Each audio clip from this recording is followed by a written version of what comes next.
Not just that, but the importance of this knowledge.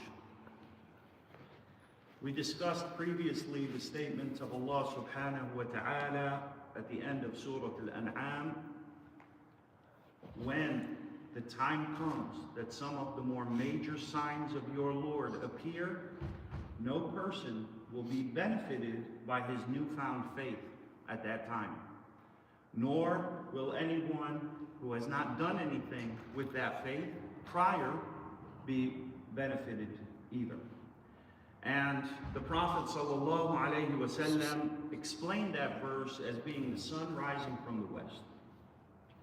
He also explained that verse elsewhere as being ad-Dajjal, the sun rising from the west, and ad-Dab, the animal that will emerge from the earth and speak to people, right? And so, Ibn Umar, radiyallahu anhuma, he says in Sahih Muslim, the Prophet sallallahu alayhi wasallam would speak so detailed, he would speak with such detail and emphasis on a Dajjal to the point that we would start thinking that a Dajjal is hiding in the bushes behind us.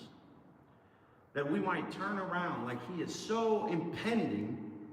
And the Prophet ﷺ would teach the companions about a Dajjal with such urgency and such detail that we would start to get the feeling that he was looming behind us, that he would emerge at any moment, that he was in the trees behind us, as he says.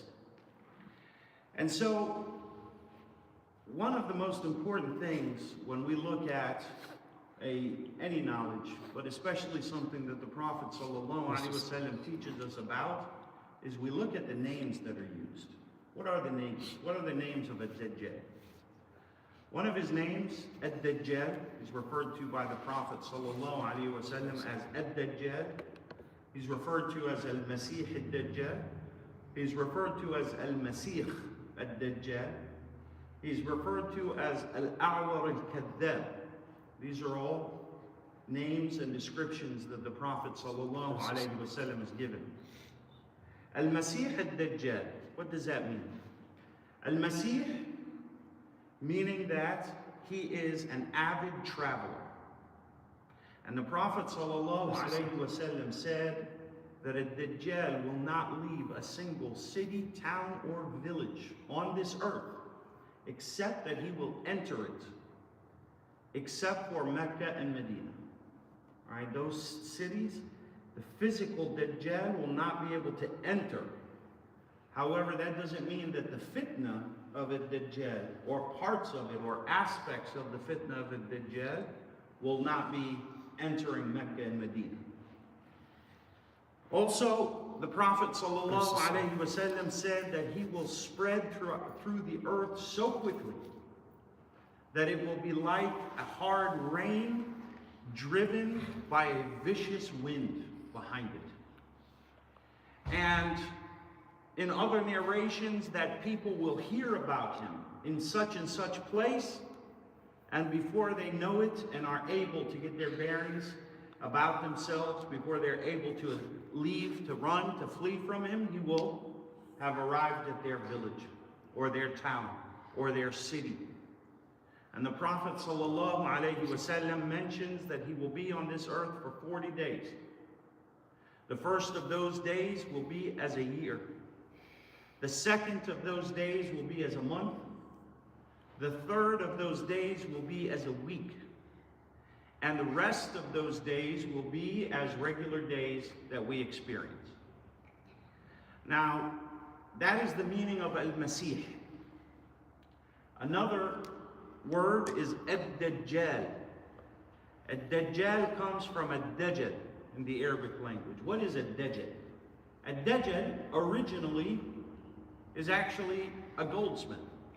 Ad-Dajjal originally in the Arabic language is a goldsmith, right? Why? Because of gold plating. You take an inferior metal and you plate it with gold, and it appears to be completely gold in its entirety. When this method was discovered, it was referred to as a Dajjal by the Arabs.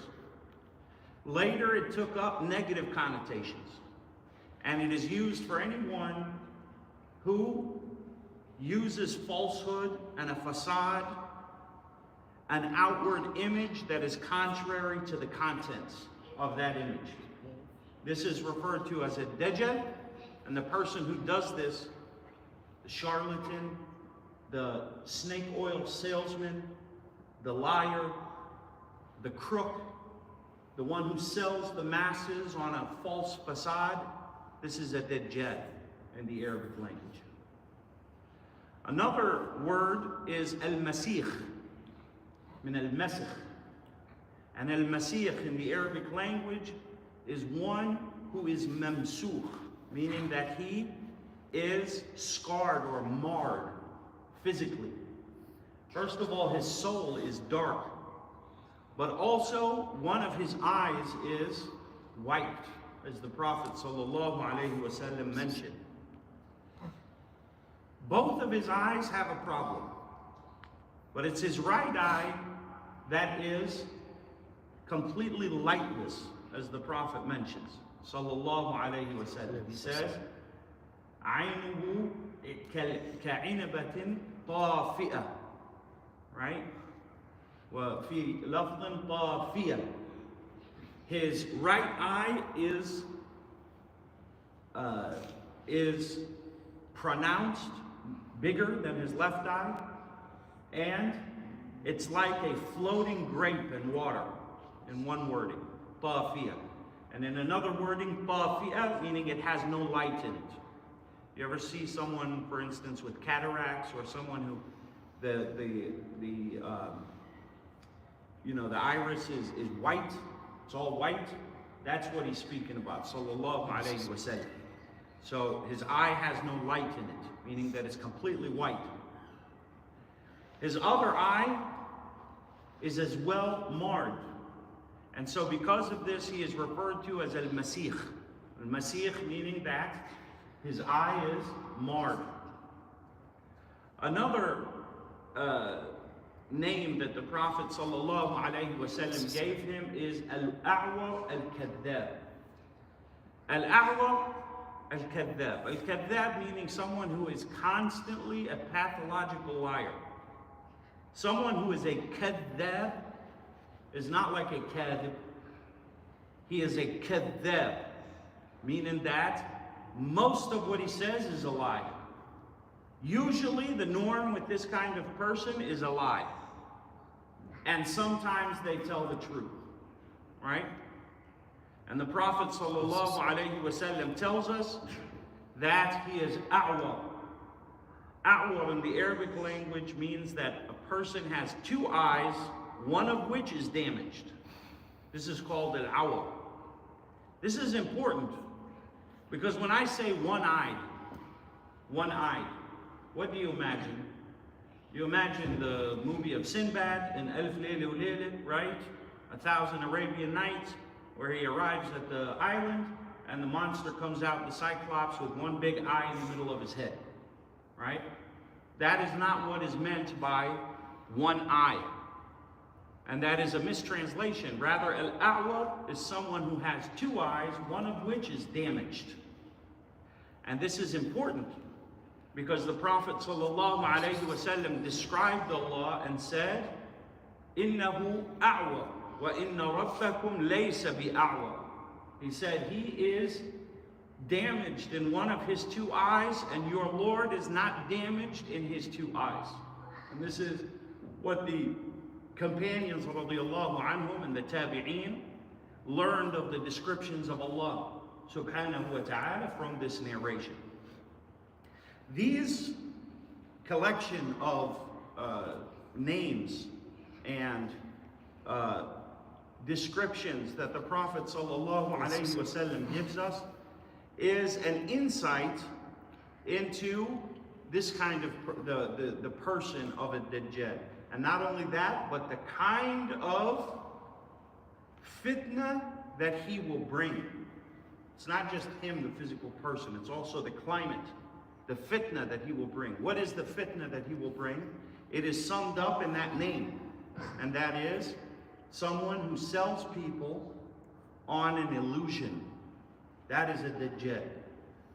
Someone who sells people on an illusion. And this illusion we will discuss, inshallah, in coming nights. But it's important for us to understand that this illusion will be something that he will do technologically. It's not that he has some kind of other worldly abilities or some kind of abilities from Allah subhanahu wa ta'ala. It doesn't mean that he will perform miracles like the miracles of the prophets and messengers. No. These are all technologies that he will have at his disposal to be able to manipulate the world. The earth underneath people's feet, the sky above people's heads. The Prophet ﷺ tells us that he will enter a village and he will command them to believe in him. What does that mean, believe in him? To follow him and adhere to his law and abandon their respective faith and to hold to his way and to honor him, etc. Belief. And if they reject him, he will tell the sky to not rain, and it will not rain. This is how the narration goes. And he will command the earth to not grow its crops. And so the earth will then not grow its crops. And he will command the livestock to cease in bearing milk and meat and protein. And the livestock will become sickly, right? How does this happen?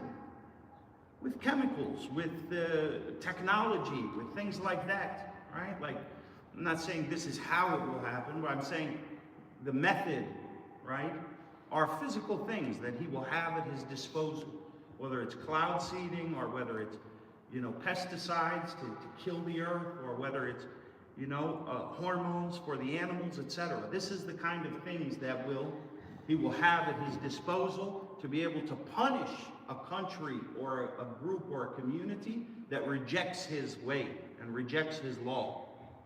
Contrary to those who accept him. Those who accept him, he will command the heavens and they will rain. He will command the earth and it will grow and bear fruit. And he will command the livestock and it will become very fat, and their udders will become very filled with milk. How does this happen? It's not because he has abilities like prophets and messengers, right? Again, remember what is a dajjal. When Musa alayhi salam threw his staff down, it physically turned into a snake. Okay? That was the difference between his miracle and the illusion of the magician. Contrary to a dajjal, the prophets and messengers, the Prophet Muhammad sallallahu alayhi wa sallam wiped on the udder of an animal and he milked it.